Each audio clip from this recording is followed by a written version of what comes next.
Alors, Danilo, j'aimerais te poser une question pour commencer notre étude. Quel sentiment évoque pour toi le mot mission? Alors, dès que j'entends mission, bien sûr, je pense à notre vie, puisque avec ma famille, on a vécu de nombreuses années dans des pays d'outre-mer, dans des conditions parfois difficiles, parfois c'était très très beau, parfois difficile, c'est vrai. Et voilà, tout ça, ça remonte dans les sentiments. C'est une partie de ma vie et voilà, le Seigneur nous a appelés à cela. Et quand j'entends le mot mission, alors j'aime bien aussi faire la différence parmi l'Église, parmi les théologiens ou parmi certains groupes de population, parce que beaucoup associent le mot mission à les Européens qui vont dans des pays d'outre-mer et qui propagent leur culture. Et D'accord. La mission, c'est pas ça. La mission, on le voit tout au long du trimestre, la mission pour notre Église, c'est d'être un témoin. On est une mission argumentation. On vient clairement, franchement, parler de Jésus. On n'est pas la mission manipulation qui essaye de parler, proposer, argumenter, philosopher pour arriver à un but. Non, on est des témoins. D'ailleurs, comme tu dis, la mission, souvent, c'était la mission à l'extérieur, la mission dans d'autres pays. Mais je dirais que nos pays européens sont aussi, à quelque part, aujourd'hui, une terre de mission. Sont devenus des terres de mission. C'est devenu tout comme à ça. Fait. Vera, merci pour ton sourire d'abord, pour le sourire de Danilo, ça fait plaisir. Quel est le sens de la mission pour toi? Pour moi, la mission, elle vient de Dieu. Parce que selon Jean, chapitre 20, versets 21-22, Jésus, il dit, le Père m'a envoyé et je vous envoie, quand il parle aux disciples. Et nous, on est disciples de Jésus, on a une mission. Cette mission, elle nous amène à parler de lui, à parler de sa venue, à parler de notre foi. Hein? On n'est pas seul, on a Dieu qui est avec nous. Ce qui est magnifique, je crois savoir que ton cher mari s'est décidé pour le baptême. Oui, parce que Dieu il m'a donné aussi une mission que j'habitais au Brésil, que c'était de parler de lui. Et plusieurs personnes sont venues et se sont baptisées. Et quand je suis venue en Suisse, c'était aussi pour parler de lui à mon cher mari qui va se baptiser. Alors, chers auditeurs, merci de nous suivre. Vous êtes très nombreux à nous suivre. Merci encore de vous abonner. Et nous allons commencer donc, on a déjà bien commencé, mais nous allons poursuivre notre étude par une prière. Oui, Seigneur, nous voulons te dire merci parce que, encore une fois, tu nous conduis dans cette étude sur le chemin de la mission, de l'évangélisation, de l'engagement. Nous savons que l'engagement en toi, ça nous impacte dans nos vies de tous les jours. Et nous voulons te demander que chaque instant, nous puissions avancer dans cette mission. Comme l'apôtre Paul l'a dit, c'est une nécessité qui lui était imposée, bien que nous puissions nous dire aussi que c'est une nécessité qui nous est imposée d'annoncer l'évangile qui est la bonne nouvelle. Merci Seigneur de nous donner cette force tous les jours. Amen. Amen. Amen. Alors nous avons un Dieu qui nous tend la main malgré la séparation qui a été causée évidemment par le péché. Dieu, à travers sa mission, continue de restaurer la relation brisée avec l'humanité. Et la mission de Dieu dans les Écritures met Jésus au premier plan. Et il nous est dit, notamment dans l'évangile de Jean, chapitre 14, verset 6, qu'il est le seul chemin vers le salut. Il est dit, je suis le chemin, la vérité et la vie. Nul ne vient au Père que par moi. Mais quelquefois, dans notre société, l'idée qu'il y a un seul sauveur, un seul Seigneur, une seule personne qui est là pour nous offrir ce qu'il faut, le salut. Danilo, ce message ne passe pas toujours dans notre société. Pourquoi ? Je pense que on est assez orgueilleux et voilà, accepter que quelqu'un doive nous sauver, ça dérange un peu notre orgueil. Voilà, on veut se sauver par soi-même. C'est un peu l'histoire de l'humanité, hein, dans les religions. On veut se sauver par soi-même, on veut faire quelque chose. Et puis, je dirais que Jésus dit « je suis ». Hein, on a cité Jean 14, Jean 8, à la fin du chapitre, Jésus dit bien « je suis ». Oui. Je suis. Et avant qu'Abraham fût, je suis. Et là, lorsque Jésus dit « je suis », c'est exactement comme tu as dit avant, tout à fait, Vera. Il est là. C'est pas un « je suis » philosophique qui est et qui existe. C'est un « je suis à côté de toi maintenant ». Et il n'y a que lui qui existe. Et après, il dit avant qu'Abraham fût, c'est-à-dire avant que toi, tu sois né. Et là, c'est un autre verbe qui est employé. Je suis, c'est Eimi, Jésus. Et pour moi, et pour Abraham et toi, c'est Genestai. Tu deviendras. Mais pourquoi le je suis, pourquoi l'expérience du salut à travers une personne, à travers Jésus-Christ, pose problème dans notre société? Parce qu'on aimerait pouvoir nous-mêmes se sauver. Ouais. Depuis à peu près 2 siècles, 2-3 siècles, en Europe, on essaye absolument de se réaliser par soi-même. Et on reçoit un tas de messages de plus en plus. Tu vas au fond de toi. Tu vas chercher la flamme de divinité au fond de toi. Tu vas chercher la puissance qui est au fond de toi. Pourquoi faire? Tu vas au fond de toi, oui, mais parce que Jésus est à côté de toi, il est là, le je suis, et c'est lui qui t'a mis cette flamme. On ne peut pas devenir soi-même un Dieu. Hein. C'est dans la philosophie actuelle, on a ces éléments-là, où pour finir, on peut nous-mêmes être un Dieu. Alors Vera, la mission de Jésus n'a pas commencé au moment où il est venu dans le monde, mais ça a commencé quand alors? Ça a commencé dès la fondation du monde, Ouais. de la fondation de l'univers. Dieu, il avait déjà un projet, il avait déjà un plan pour toute l'humanité. C'est magnifique, ça, quand même. Ça nous dépasse quand même, hein, cette réalité-là, quand même. Oui, ça nous dépasse. Parce que Dieu, il a tout planifié, il savait toutes les choses, comme il nous a donné, libre arbitre, il savait que l'homme, il pourrait choisir autrement. Et il a fondé ce plan, c'est le plan de la rédemption humaine. Ce qui est incroyable, c'est qu'avant la naissance de Vera, avant la naissance de Danilo, Dieu savait toutes choses. Oui. C'est pas quelque chose qui nous dépasse un peu?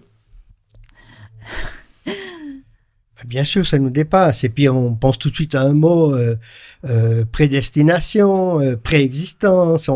Voilà. Non, Dieu nous aime et c'est comme des parents, lorsqu'ils attendent un enfant. Ils pensent à lui, ils passent devant un magasin, ils disent « Ah, ça serait bien pour mon enfant ». Ils passent devant un autre magasin « Oh, cette couleur, elle est jolie pour une salopette pour... » Et puis les grands-parents aussi, puis les amis aussi. Donc, quand une naissance se prépare, comme Jésus a créé, ben, c'est clair qu'ils pensent à tout avant, mais par amour. Comme des parents, ils préparent tout par amour. Alors Vera, Dieu avait prévu de tendre la main à l'humanité avant même de poser les fondations de notre planète. Oui. N'est-ce pas quelque chose d'incroyable? C'est quelque chose d'extraordinaire parce que Dieu, il sait tout, il est omniscient, il est omniprésent, il connaît toutes les choses et cela, ça fait que ça nous donne une assurance. S'il connaît toutes les choses, s'il nous a connus avant même qu'on soit né, comme c'est écrit dans le livre du psaume.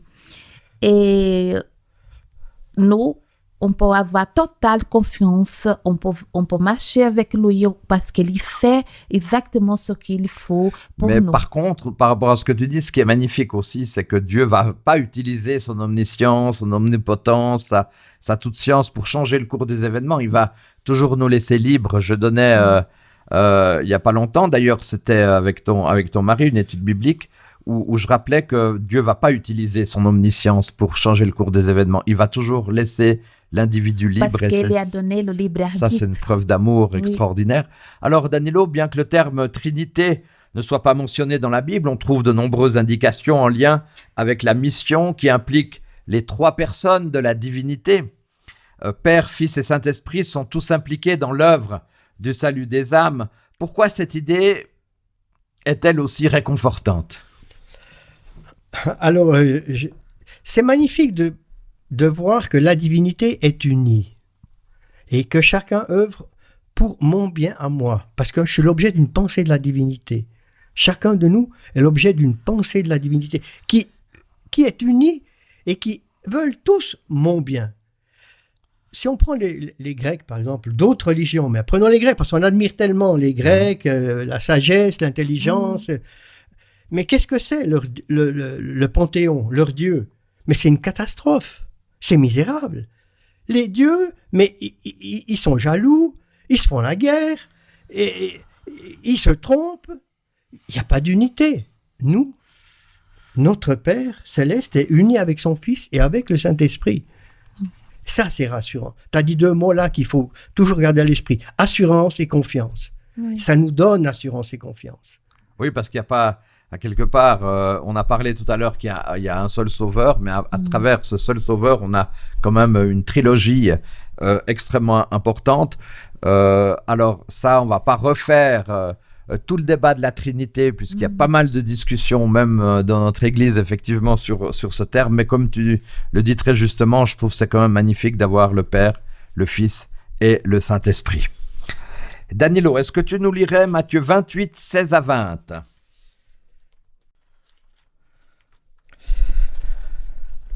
Les 11 disciples allèrent en Galilée sur la montagne que Jésus avait désignée. Quand ils le virent, ils se prosternèrent, mais quelques-uns eurent des doutes. Jésus s'approcha et leur dit : « Toute autorité m'a été donnée dans le ciel et sur la terre.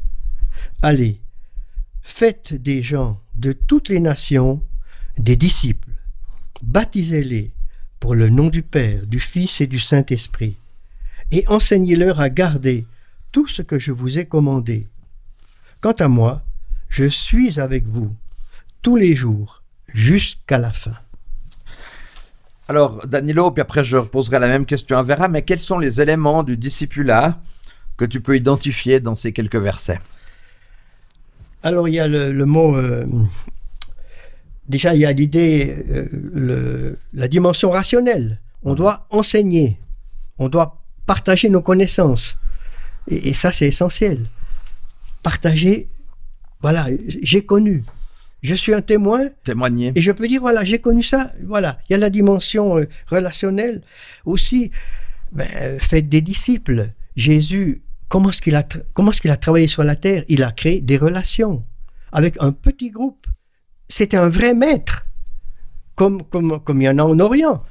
En France, dans cet esprit un peu où il y a beaucoup de doutes et on n'aime pas trop dire on suit un maître, on suit un gourou, c'est péjoratif. Mais en Asie, suivre un maître, c'est formidable. Un maître, un gourou, c'est un ami spirituel. Et Jésus, c'était le maître. Et les disciples l'ont suivi. Voilà, il y a la dimension relation. Pour toi, Vera, quels sont les éléments du discipulat que tu peux identifier dans ces quelques versets ? Je crois que cette idée, elle est réconfortante parce que on n'est pas seul. On sent que Dieu est avec nous. Et si nous, on a un maître, et cet maître, il est avec nous, et il a du super pouvoir, c'est-à-dire qu'il peut nous aider dans nos épreuves. Et là, je trouve que on n'est pas seul, et ça, c'est extraordinaire.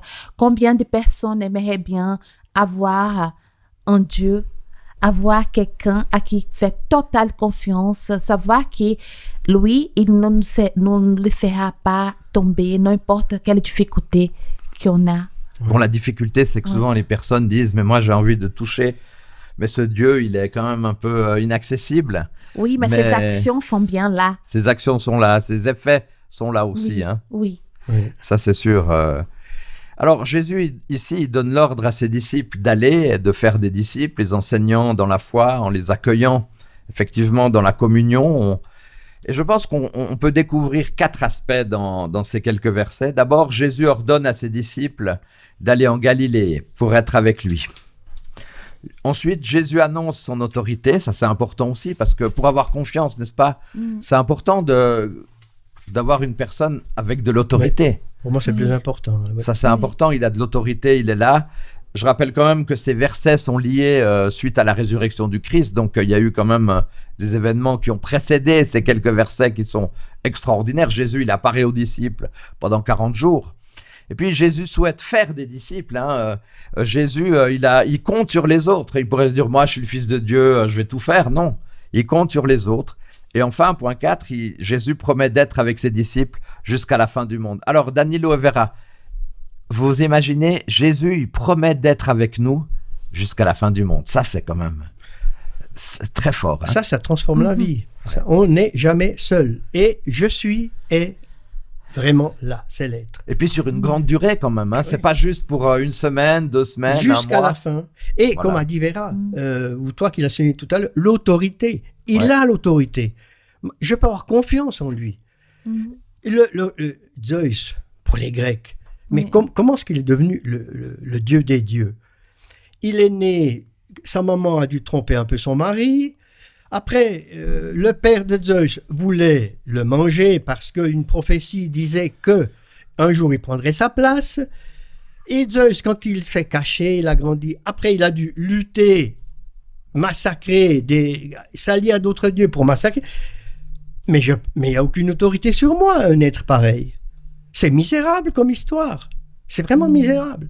Mais Jésus, mais son autorité, lorsqu'il est venu au monde, il a aidé les autres. Il a toujours cherché à élever les autres, à les guérir, à les élever. L'amour. La relation. Il a fait que du bien. Quand il enseignait, même ses ennemis disaient « Mais on ne trouve rien du tout, c'est dommage pour le coincer. » Voilà, son enseignement lui donne autorité. Tout en lui donne autorité. Alors, on a 4 points. Jésus qui ordonne à ses disciples d'aller en Galilée. Jésus qui annonce son autorité. Jésus qui souhaite faire des disciples. Jésus qui promet d'être avec ses disciples jusqu'à la fin du monde. Alors pour toi, Vera, est-ce qu'il y aurait éventuellement un point plus important qu'un autre? Pour moi, je crois que faire des disciples, c'est fondamental. D'accord. Parce que c'est ça que Jésus, il est venu, il a dit, ainsi comme mon Père m'a envoyé pour vous faire des disciples, hein, comme c'est écrit, je trouve très intéressant ce passage de Jean 20, verset 21-22. Si on peut faire des disciples pour Dieu, c'est parce que lui, il est venu là et il nous a donné exemple. C'est possible. Ça veut dire qu'il y a des enfants qui sont tous sont bienvenus. Il y a ceux qui sont choisis et il y a ceux qui sont élus par Dieu. Ceux qui sont élus, c'est exactement ceux qui veulent être avec Dieu. Parce que Dieu, il aime à tous. Il attend tous. Et ça, c'est notre mission. Notre mission fondamentale, c'est faire des disciples. Comme Daniel il a dit, cet évangile, il est éternel. Christ est avec nous et c'est ça qui fait important. Alors Vera, comment est-ce qu'on pourrait s'impliquer davantage dans cette mission? On peut s'impliquer dans cette mission autour de nous en première. Première, on regarde autour de nous et on est un exemple. On parle, même qu'il soit pas avec la bouche, mais qu'il soit avec nos actions. On peut montrer que notre exemple de vie, c'est très, très important pour ceux qui nous regardent autour. Et tout notre prochain, c'est ceux qui nous retrouvent, ceux qu'on rencontre dans la rue, si on voit nos voisins, même de notre famille, on doit être un exemple. Exemple, c'est l'amour. L'amour, en toutes circonstances, c'est possible. Ouais. Alors Danilo, mettons-nous un moment dans la peau des disciples. Quelles seraient nos réactions face à l'invitation du ressuscité à le rencontrer à Galilée? Est-ce qu'on l'adorerait ou est-ce qu'on aurait quand même quelques doutes? Alors, franchement, je pense qu'on l'adorerait. Je ne pense pas qu'il y en aurait des doutes. Moi, je suis venu à la foi très tard, après l'école de recrue, en gros. Voilà. Jusque-là, je n'allais pas trop à l'église et c'est après que j'ai découvert la foi. Mais j'avais en moi cet attachement à Dieu. Je ne peux pas expliquer. Depuis enfant, j'aimais Dieu. Je ne sais pas pourquoi, mais c'est comme ça. Et puis, je me rappelle certaines conversations où, vous savez, les jeunes, quand on commence à avoir 15, 16 ans, avant Noël, on dit c'est pas possible, Marie, c'est pas possible que Jésus est né comme ça. Et moi, je disais, mais bien sûr que c'est possible. Si Dieu est Dieu, il peut faire ça, il faut quand même être... Les autres allaient à l'église et moi, j'avais plus confiance qu'eux en ce que Dieu pouvait faire. Alors Danilo, quels ont été les impacts de la manifestation de la présence de Jésus et de la révélation de sa parole dans ta vie? Alors, moi, ça a complètement changé ma vie. Du moment, quand j'ai connu Jésus vraiment, voilà, la direction, elle n'était pas grande. J'étais à Genève, je travaillais dans une grande banque et je suis allé à Collonges. Voilà, c'était un peu la même direction, mais après, la vie, c'était complètement différent. Et pour toi, Vera, quels sont les impacts vraiment fondamentaux de la présence de Jésus et de la révélation de sa parole dans ta vie? Ça veut dire que cet impact, il est vécu tous les jours. Parce que au Brésil, c'est-à-dire dès que je me connais comme personne, je suis adventiste. Et dans l'église, j'ai toujours grandi petit à petit, peu à peu. On atteint un certain niveau de connaissances, de spiritualité, etc. Ça ne veut pas dire que nous, on tombe jamais. Parfois, on fait des choses qu'on ne devait pas le faire, qu'on devait réfléchir avant. On demande pardon, on revient, on grandit petit à petit. Et cet impact, il est tous les jours parce qu'on sent qu'on grandit spirituellement. Mais je vais te rassurer, l'apôtre Paul lui aussi a dit je fais des choses que je ne devrais pas faire et je ne fais pas des choses que je devrais faire. Donc voilà. On est tous un peu à la même enseigne, même ces grands personnages de la parole. Mais juste, tant qu'on se rend compte qu'on fait des choses qui ne sont pas bien, c'est bon signe. C'est bon signe, ça veut dire on écoute ça veut dire que le Saint-Esprit il agit dans nos vies alors à ce moment-là. Ouais. J'aimerais lire avec vous Apocalypse 14, versets 6 et 7. Je vis un autre ange qui volait par le milieu du ciel, ayant un évangile éternel pour l'annoncer aux habitants de la terre, à toute nation, à toute tribu et aussi à tout peuple. Il disait d'une voix forte, craignez Dieu et donnez-lui gloire, car l'heure de son jugement est venue, et adorez celui qui a fait le ciel, la terre, la mer et les sources d'eau. Danilo, quelle est la mission de l'Église? Est-ce que c'est la même que celle de celui qui a appelé l'Église à l'existence?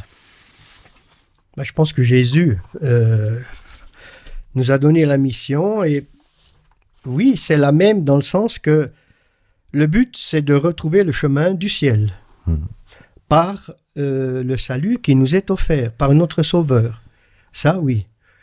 Maintenant, la manière de faire, bien sûr, suivant les temps, les époques, peut changer. Mais le but, c'est toujours le même.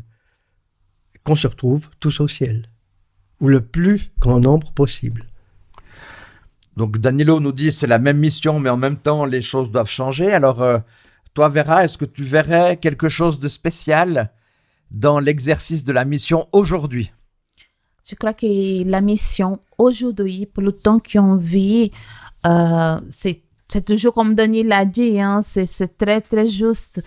Mais je dirais en d'autres termes, c'est l'amour. Parce que nous, on vit dans une société qu'on a besoin d'amour au prochain, de la bienveillance, de la bénignité, de tous les fruits de l'esprit, surtout l'amour envers les autres, ceux qui ont besoin. Et tous, on a besoin d'amour, de la compréhension, de la bienveillance. On a besoin de la paix.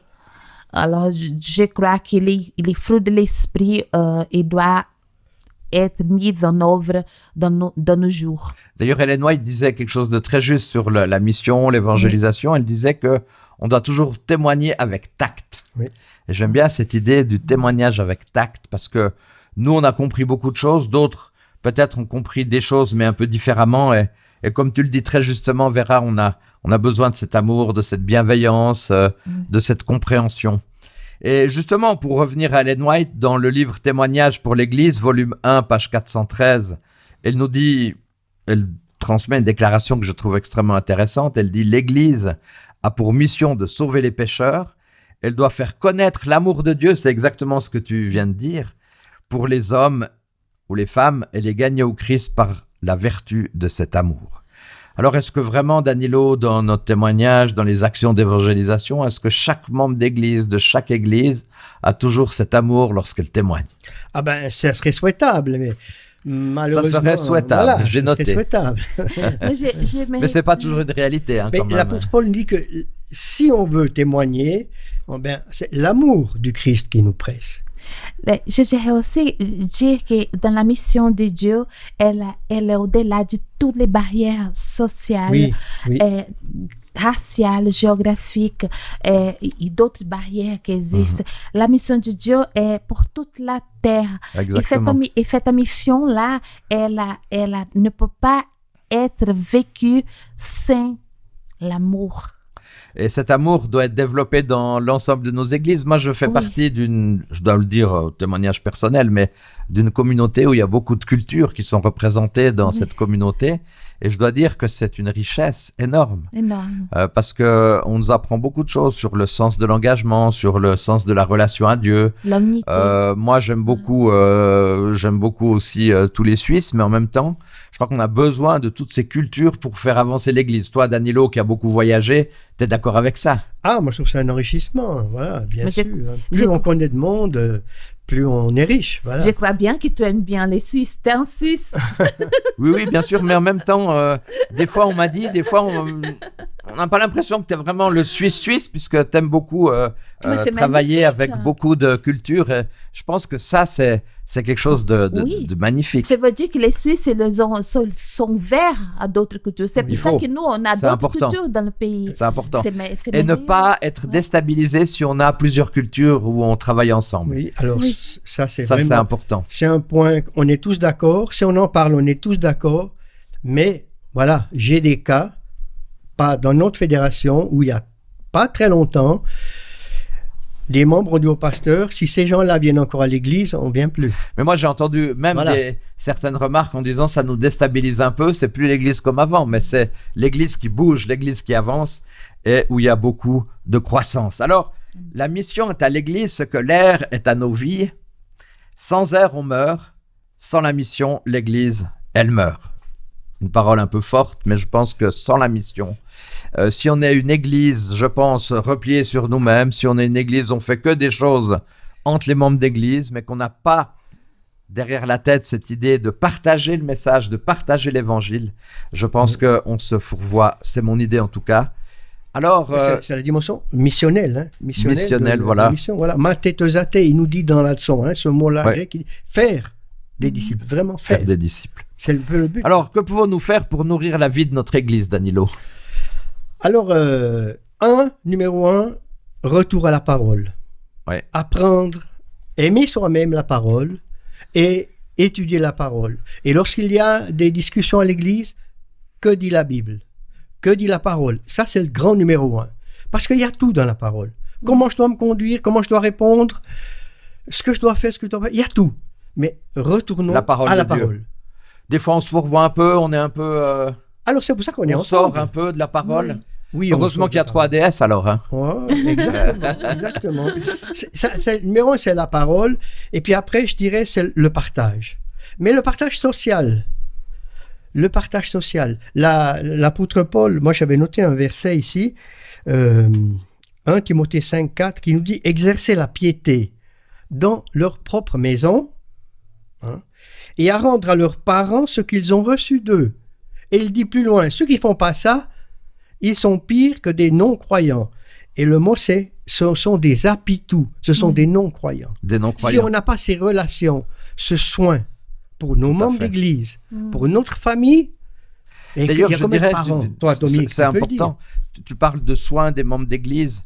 Je pense que pour faire de la bonne évangélisation, pour de la bonne mission, on doit pouvoir aussi être bien dans la communauté, on doit pouvoir avoir l'habitude d'être unis, de pouvoir nous respecter, même si on a des dons différents, même si on a des idées différentes.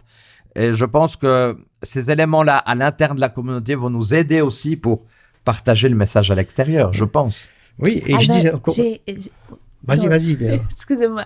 Non, moi, je profite de ce que Dominique vient de dire pour dire que quand il y a amour dans une communauté, on n'a pas de place pour la jalousie et pour la compétition. On donne amour dans la communauté, on a des places pour l'entraide, pour le respect de la personne. Chacun a ses dons, chacun a ses compétences. Il faut aimer, il faut respecter, il faut pas jalouser, il faut pas essayer de faire des compétitions. Où il y a les compétitions. Compétition, c'est bien dans le ping-pong, n'est-ce pas, Dominique? On a gagné, je me rappelle. Oui, c'était bien le ping-pong, voilà. On aime bien faire du ping-pong, c'est pour ça Oui, qu'elle c'est pour rappelle ça qu'on parle. ce détail. Mais alors, dans tout ce que tu dis, Vera, qu'est-ce qu'on peut faire pour nourrir la vie de notre Église, selon toi? Oui, pour moi, la nourriture de l'Église, c'est juste l'amour, la compréhension, L'amour et la compréhension, la connaissance de l'autre, l'aide, l'amour, les épauler ceux qui ont besoin d'épaules et la compréhension. Le ping-pong. C'est ça. Des réunions sociales. Des réunions moments sociales. Voilà. On resserre nos liens, on se fait du bien. C'est important, c'est bien dit, Danilo. C'est très important parce que ça fait beaucoup de bien. Oui. Et l'apôtre Paul dit, si vous ne prenez pas soin des vôtres, alors toi, tu peux le dire peut-être comme aumônier, tu as certainement des personnes que tu visites, des parents qui sont là, et les enfants, ils ne vont pas les visiter. Et l'apôtre Paul dit, ces gens-là, même s'ils sont des grands théologiens puis qui nous racontent un tas d'histoires, ce sont des apitous. Oui. Pire que ceux qui n'ont pas la foi. Si je peux me permettre, il n'y a pas longtemps, tu parles de l'aumônerie, il y a une dame, alors c'est vrai qu'on a vécu des moments très riches avec cette personne, elle a 95 ans, et c'est très touchant parce qu'elle dit, vous savez, l'autre jour, ma grand-maman est venue me visiter, et ça m'a fait beaucoup de bien. Donc la grand-maman de cette dame qui a 95 ans. Alors, plutôt que lui dire, mais écoutez, c'est impossible, je lui ai dit, mais racontez-moi un peu plus de ce que votre grand-maman a pu vous apporter. Et là, elle m'a parlé de beaucoup de choses, mais c'est touchant parce qu'effectivement, on a cette réalité à travers tous les âges. Alors, dans Apocalypse 7, 9 à 10, est-ce que je peux te demander de lire, Danilo, encore une fois, Apocalypse chapitre 7, versets 9 et 10. 7, 9 et 10. Après cela, je vis une grande foule que personne ne pouvait compter, de toute nation, de toute tribu, de tout peuple, de toute langue. Ils se tenaient devant le trône et devant l'agneau, vêtus de robes blanches, et des branches de palmier à la main, et ils criaient, « Le salut est à notre Dieu, qui est assis sur le trône et à l'agneau. » Vera, qu'indique ce texte sur la portée géographique, qu'on pourrait dire, on en a déjà un peu évoqué tout à l'heure, considérable de la mission de Dieu? Pour moi, la mission de Dieu, comme on avait dit avant, elle est au-delà de toutes les barrières sociales, de les barrières géographiques, de toutes les barrières. Donc, c'est pour toute la terre. On fait écrire dans ce texte qui le salut, et que Dieu, il était assis sur le trône, il a parlé de toutes les nations, de toutes tribus, de tous les peuples. C'est-à-dire que c'est le monde entier. On n'a pas un coin qui soit épargné. Oui. Et c'est important de le rappeler parce qu'on est dans une époque où le nationalisme est exacerbé. Voilà. Tout à fait. Et c'est bien de mettre sur un pied d'égalité, en amour, en affection. Voilà. Il faut faire attention du reclus identitaire. Oui. Ah là, c'est bien ce que Daniel il vient de parler, parce que nous sommes des citoyens du ciel, nous sommes des chrétiens, nous sommes une nation qui sort de ce monde et qui n'a pas de discrimination. C'est-à-dire que tous peuvent être chrétiens. Certaines nationalités ne sont pas tous qui peuvent être. Et d'ailleurs, l'apôtre Paul était très fort dans ce domaine. Oui. Lorsqu'il a dit, il n'y a plus ni juif, ni grec, tout ça, je me fais tous à tous. Ça ne veut pas dire que je me mélange et que je suis complètement édulcoré, mais pour Paul, il s'est dit, mais moi, je dois pouvoir m'adapter aux différentes populations pour que le message soit audible. Oui. Et très souvent, moi je m'excuse un peu, je suis un peu critique peut-être, mais dans nos églises, des fois, il nous arrive d'avoir nos idées, d'avoir notre message, d'avoir tout ça, mais sans vraiment faire attention à qui on a en face. Et je pense que c'est important de comprendre qui on a en face pour témoigner. Chacun a son vécu, il faut respecter.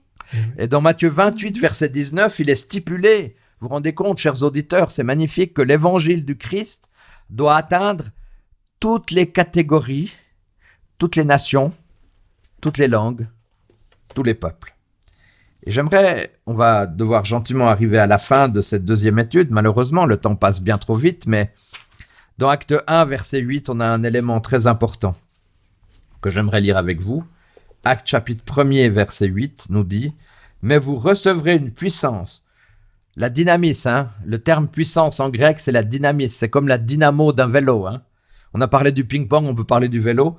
Et vous recevrez une puissance, le Saint-Esprit survenant sur vous, et vous serez mes témoins, notez bien, à Jérusalem, dans toute la Judée, dans la Samarie et jusqu'aux extrémités de la terre.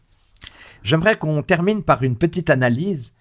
Selon vous, est-ce qu'il y a quelque chose d'important quand dans ce texte d'Acte 1, verset 8, il est dit « Eh bien, vous annoncerez l'Évangile à travers Jérusalem, la Judée, la Samarie jusqu'aux extrémités de la terre ». Est-ce qu'il y a quelque chose une intention particulière là-dessus? Moi, je trouve que ça donne une idée de progression. Oui, ça donne une idée de progression. De changement en tout cas. Et de progression, parce que quand on dit « Vous serez mes témoins à Jérusalem », ça veut dire tout près de nous. D'accord. Parce que c'était près de Jérusalem. Ok, très bien. Donc, c'est géographiquement, c'est plus loin de la Judée, c'est-à-dire, disons que ce sont les voisins les plus éloignés, et jusqu'à l'extrémité de la terre, c'est-à-dire, c'est pour tout ça. Ça vraiment coloque toute la planète dedans. Danilo, tu es d'accord avec Vera qui dit qu'il y a, dans un premier temps, peut-être ceux qui sont plus proches de notre entourage, puis dans un deuxième temps, ceux qui sont peut-être un peu plus éloignés. Voilà, tu as cité l'exemple de ton mari, n'est-ce pas, qui s'est donné. Galates chapitre 6, verset 10, l'apôtre Paul nous dit pratiquez envers tous, mais d'abord en particulier envers ceux qui sont à côté de vous, ceux qui sont dans la foi. Oui. Souvent on pense mission, comment présenter de belles idées, mais attends, la mission là-bas, elle n'est pas là-bas, elle est là. Elle est là, à la maison. Mais des fois, j'ai l'impression quand même, Danilo, par rapport à ce que tu dis, de témoigner vers des personnes qui sont déjà dans une église, qui ont déjà une grande foi, qui ont déjà une espérance, de témoigner par rapport à notre communauté. Des fois, il est presque un peu plus facile de témoigner auprès des personnes qui n'ont pas tout ce bagage. Oui, mais si on pense à la famille, par exemple, moi, j'ai une belle famille qui ne sont pas chrétiens. Alors, donc, moi, je dois témoigner à eux dans le quotidien. Tout à fait. Donc, alors, vous l'avez rappelé, je pense que ce qui est très important, on va terminer par l'analyse de ce texte, c'est qu'on a les témoins à Jérusalem, donc à quelque part, comme tu l'as dit Vera tout à l'heure, des gens qui sont peut-être plus proches, ça peut être sa famille, ça peut être les voisins, ça peut être les amis. La Judée et la Samarie, on pourrait dire ceux qui sont proches, mais éloignés en même temps et qui partagent pas forcément la même réalité que nous, donc déjà on s'éloigne un tout petit peu. Et puis, alors atteindre les personnes qui viennent de partout, les extrémités de la terre, on pourrait dire, Danilo, on a cette idée que c'est des personnes sans église, des personnes peut-être sans foi ni loi, si je peux me permettre. Et ça, c'est aussi des personnes, c'est important à atteindre aussi. Oui, exactement. De donner un message, un nouveau message. Ils sont sans orientation. Voilà, exactement. Vous êtes d'accord les deux par rapport à ça? Oui. On a un cheminement. Toi, tu disais tout à l'heure une progression, c'est juste. On a un cheminement par rapport à ces groupes de population. Et une mission dans l'église et dans la famille. D'abord. Oui. D'abord. Alors, un dernier mot. S'il y a un mot qu'on doit pouvoir résumer dans notre étude d'aujourd'hui, Vera, ça serait lequel? La mission. Oui, alors, bien sûr, la mission, mais... Nous, on a une mission. Et cette mission, comme des chrétiens, c'est d'amener cet amour de Jésus-Christ envers les autres, envers tout ce qui se trouve dans notre chemin. C'est ça le résumé, c'est tous. Il n'y a pas de discrimination, il n'y a pas de barrières. Sont tous qui se trouvent dans notre chemin. Nous, on doit amener Jésus-Christ, on doit montrer son amour, son vécu. C'est pour ça que nous sommes des chrétiens. La mission, très bien. Et toi, Danilo, s'il y a un mot que tu dois nous dire? Moi, c'est l'autorité. L'autorité de Jésus, c'est extraordinaire. Dans ma petitesse, je peux dire, il mérite, mais je dis ça simplement par admiration. Par alors respect. Nous qui témoignons, nous qui partageons la mission, est-ce qu'on a l'autorité? Oui, parce que Jésus nous donne l'autorité. Très bien, parce que Jésus il est là pour nous donner l'autorité.